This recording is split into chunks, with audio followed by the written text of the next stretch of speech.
Hello guys, today we're going to talk about part 3 of the Fear Street series, 1666. This one came out in 2021 last year. It's rated R, it's an hour 54 long. It has 6.6 out of 10 on IMDb with about 53,000-ish user votes. It's directed and starred by pretty much the same people in a conglomerate of cast from the first two films. So if you want to know about them, I suggest checking out part 1 and part 2 of my reviews there.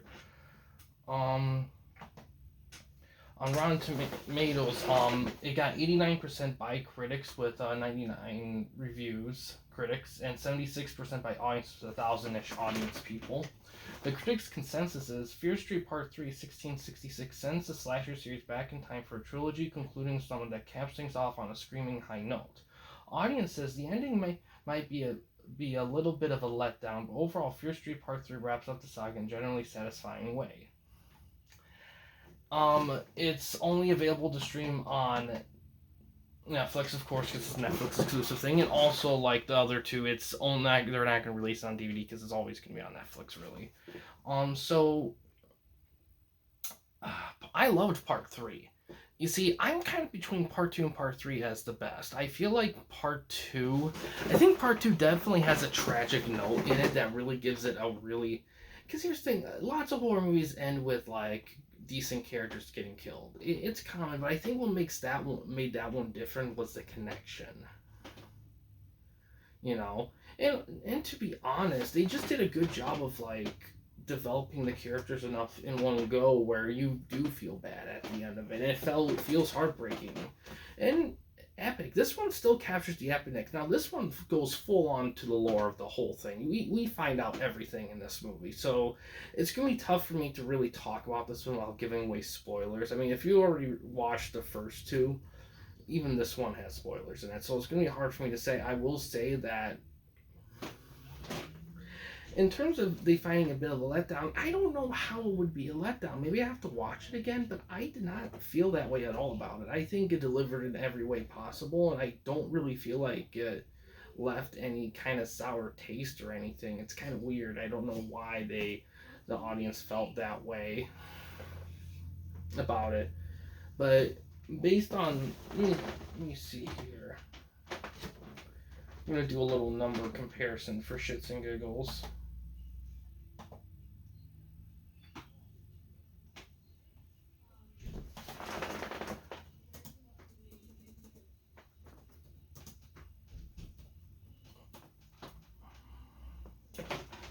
Do a little number comparison here. Okay, so, and then I'll also, I'll put part 1 on there too.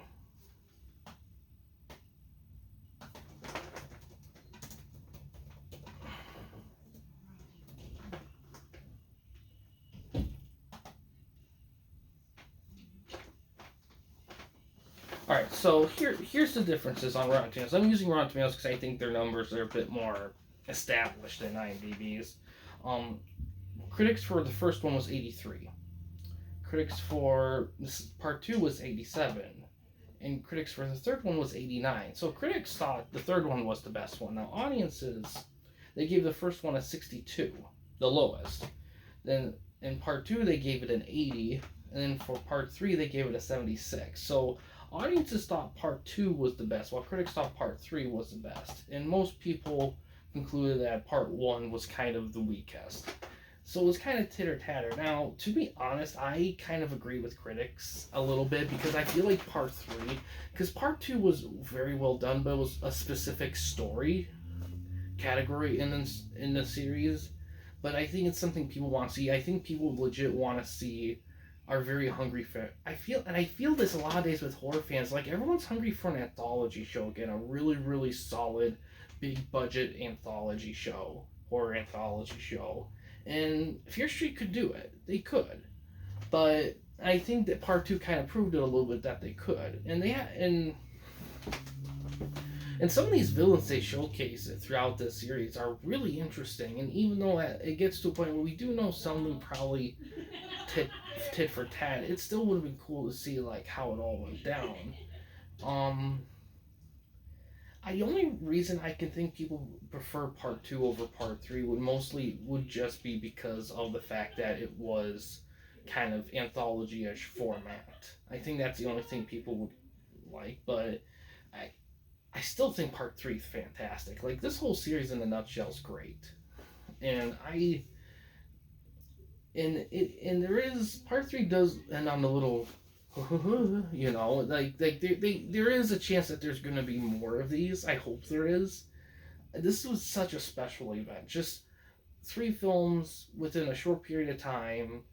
I mean, because how many times do you sit around and you wait for a sequel to come out, for a whole trilogy to go take its sweet ass time, and all of a sudden within a month ish, a whole trilogy of films all in one go. You see, to me, that's the future. Because personally, I'd rather have all three of them come out at once. And you can argue streaming kind of does that too with their streaming services, kind of, but something of this high in quality and so quickly, I'd rather wait for that. In all honesty, and it was done so well. Like this, to me, this trilogy is like, if I had to think of something, a horror series that really catapulted horror in the 2020s for going forward, I think it'll be these three films here. Because they're just done so well. Like there's not a bad film in these three films. Now if they keep doing these and they start tanking, then we might have a problem. But who knows? Because I have to say the 2010s was rough for horror. It really was. Because the 2000s had the Saw films, but the 2010s, man, horror was not kind. It was not kind in that decade. It was really tough to get a good horror movie in that decade. And it hasn't been that way in a long time.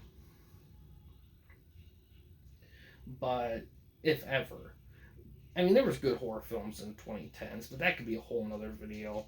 But yeah, this is really great series, and I do recommend checking them all out. In terms of, I will say also this: you do all those killers they list, you will see them to some extent in this one, so you do see them. So that's a good thing as well.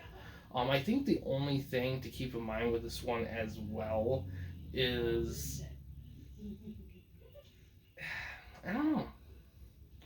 I don't know. I will say this: this isn't a true flashback film like Part Two. I mean, it does. A good majority of the story does take place in 1666, but they do establish the conclusion to the whole thing in the episode. So there's a chunk of it that does take place in 1994, but that's okay. It does. Trust me, it's good. Like you won't. There's not a problem with that. So, but yeah, this is like, all three of these films are just fantastic. I do recommend checking them out for sure.